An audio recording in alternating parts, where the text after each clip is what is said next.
La domenica in Sicilia, così, tra sapori, profumi, panorami e la splendida natura. È proprio vero, Adriano, l'enogastronomia siciliana è sempre insuperabile. Amici di Bella Sicilia, buona domenica a tutti! Con queste meraviglie, con i sapori e profumi di questa terra, e guardate che meraviglioso panorama.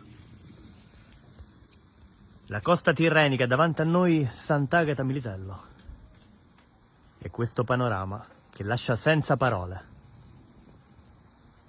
Come trascorrerete questa domenica? Lasciatelo scritto nei commenti ed un caro saluto, fateci anche sapere da dove ci state guardando.